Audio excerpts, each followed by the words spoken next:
Big thanks to all the members for directly supporting my content here on the platform. And remember, if you want to support as well, the missile knows where the join button is at all times. Hello, pilots. Back in the cockpit today after a long burnout from this game, flying the Eurofighter again. Don't worry, I'm doing fine. But how about you guys? How's your mood with the game? Life treating you well? Let me know. I always love hearing how you're doing. Alright, let's get to the good stuff. So, apparently this jet is playable again.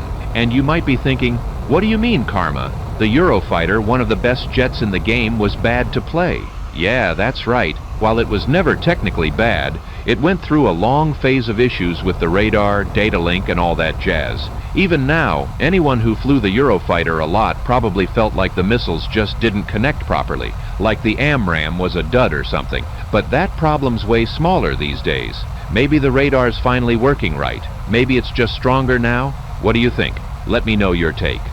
The Eurofighter's known for its insane interception power, and here in War Thunder, where the airfield's less than 60 kilometers from the fight, it's no different. Back when the Eurofighter's radar was blind or unreliable, a lot of players started flying more passively. But now that it's at least somewhat functional, you can go back to playing aggressively. Believe it or not, you don't have to spam 8 AMRAAMs just to get 2 kills anymore. You can actually go for 1, 2, or even 3 quality shots again.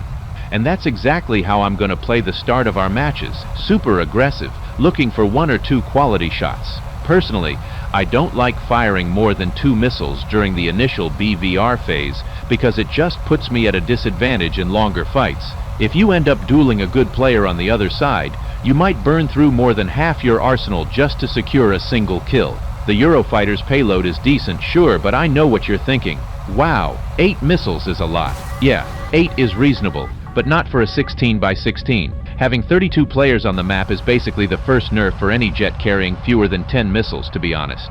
So now that I've made what I consider a quality shot, that is, as close as possible while still staying alive, I pull a hard turn to kinetically defeat any incoming missiles without wasting a single chaff. I took the shot at 25 kilometers because it was a flanker. It's a slower target compared to something like a Rafale, a Eurofighter, or a Strike Eagle. Anything flying at those higher speeds could survive kinetically just by turning around at that range. If you want to frag in these conditions, though, you've got to take more risks, because chances are the enemy isn't even thinking about a third of what I'm telling you. They'll probably fire at 30 or 40 kilometers, which are basically just psychological pressure shots. If you move your mouse 10 centimeters without much thought, you're already dodging those. I started with a simple match just to get the idea across to you guys, but don't forget, the next match is going to be a bigger show for those of you watching. Here, I had a solid start in terms of positioning and planning. Now I'm in an advantageous spot where I can keep firing at anyone who shows up without much stress.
Alright gentlemen, the real show is kicking off now, going for those quality opening shots just like I mentioned earlier. Of course, if my RWR was screaming that I'm about to die, I'd have already turned around by now. So everything here makes sense.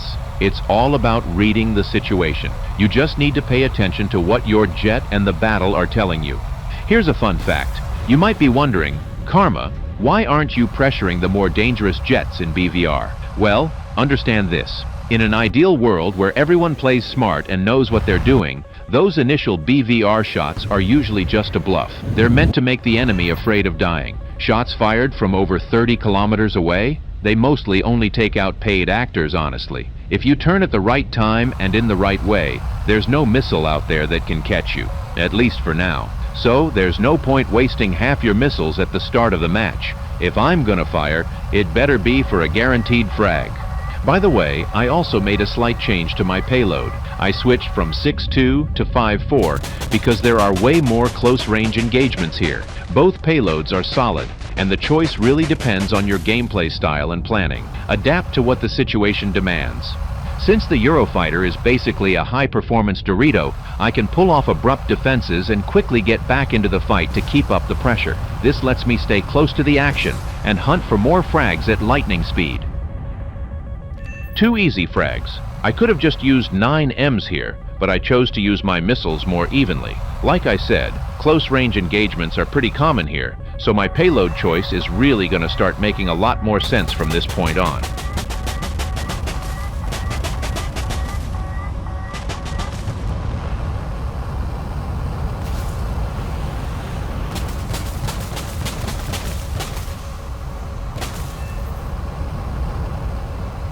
I'm going to push forward perpendicularly to where I think the most dangerous threats are. You never know what's ahead, so I want to be ready for whatever problem comes my way.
The situation's good, but never perfect.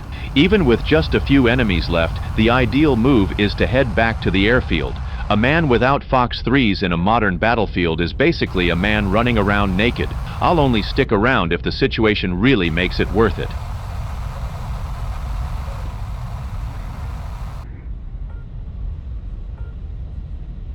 Damn, that Su-33 looks really tempting. I think it's worth trying something here. That F-15 is probably still near the far airfield.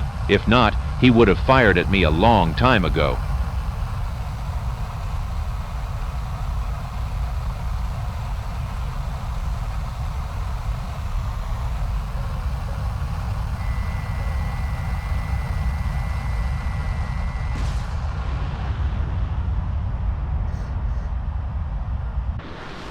My God, what a situation. The Su-33 slipped right past the Su-30. Sometimes you think, oh, my teammate's got a good jet. He can probably hold this while I rearm. Imagine if I had left. Not to mention the Su-33 decided to stick around for a 1 versus 2, even though he had the option to fall back and get cover from a powerful Eagle. All right, I'm gonna rearm now and come back to finish the match. Be right back, guys. Well, look at this. Interesting stuff. I don't know how, but once again, the Su-30 managed to get itself into a super close engagement with the enemy. They've been spinning around here for a few minutes now. Someone, please ask this guy what he's doing to perform so poorly in dogfights with an Su-30. Either way, let me put an end to this.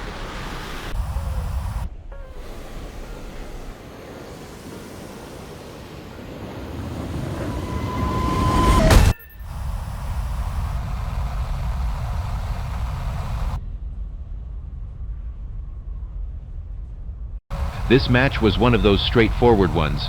To be honest, most of your matches are going to be like this, so I think it's important to emphasize them and make things clear for you. Basically, I start aggressively, defend myself, and then pick a region of the map to hold down. Just make your defensive turns carefully, and everything will work out fine.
Advancing carefully, the safest attack windows start to reveal themselves, allowing me to take shots that make more sense. You really just need to resist the temptation to fly straight randomly now and then. Charging directly at the enemy only works when you've got the element of surprise, or when there are only a few enemies left.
Look at this great positioning. It's been a tough match for my team, but we managed to survive. Now it's just a duel with one last guy at the airfield. I've got exactly the number of missiles I need for a guaranteed win in this engagement, considering I'm up against a rearmed and heavy F-15 loaded with fuel. If I had fewer missiles, the smart move would have been to head back and fight under a heavy disadvantage, since he'd have the altitude and all that. But since that's not the case, I'm just here for my frag.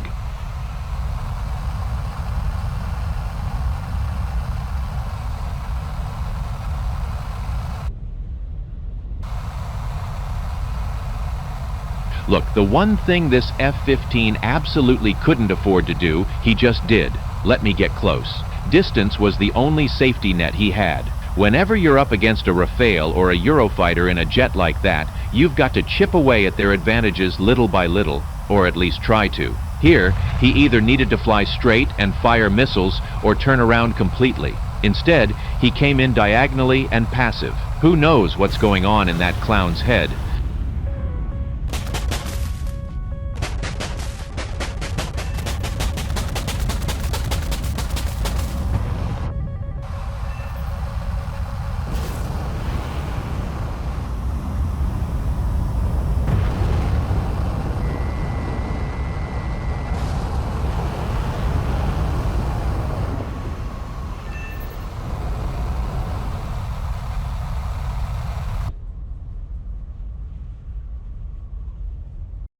The fourth match is simple and might even look similar to the other aces I showed earlier, but it's actually quite different because I had to use the 5-4 payload. It's a nighttime match, so close-range encounters are much more frequent, especially with targets that don't spot you. Night matches are all about playing aggressively and being opportunistic. It's like being a ninja. It's not necessarily about having the element of surprise. You need the same surgical positioning as a grandmaster in chess. So stick around for this match. It was really fun to watch and analyze.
Alright folks, here's a question for our conclusion. Was the Eurofighter ever bad, or is it bad now? Not even close. It's still an incredible machine. Sure, it's had its rough patches, but it does everything well and remains the best counter to the Rafale. This match illustrates exactly what I mean, and you'll see why as we go. The Eurofighter only seems bad because the Rafale exists in its current state in War Thunder. The Rafale is so juiced up with snail steroids that it makes the Eurofighter look worse or not good enough for the current meta. But honestly, that's happening with almost every jet when you compare them to the Baguette. Remember, the Eurofighter might be harder to play than a Su-30 or a Rafale, but it's still extremely powerful. On the other hand, the Rafale is such a stark contrast in matches that whichever team has France usually ends up with the easier win. The Rafale has the same potential as the Eurofighter, but the skill ceiling to unlock that potential is way lower. In this match, I chose to hunt down the Rafales to give my team some breathing room, but they didn't have the same luck or opportunities I did. By the time I managed to deal with the Rafales, it was already too late. The thing is, the average player will never be able to handle this jet as it currently is. I won't go too deep into this topic, but my final words are simple. No, the answer is not to bring more overpowered stuff into the game.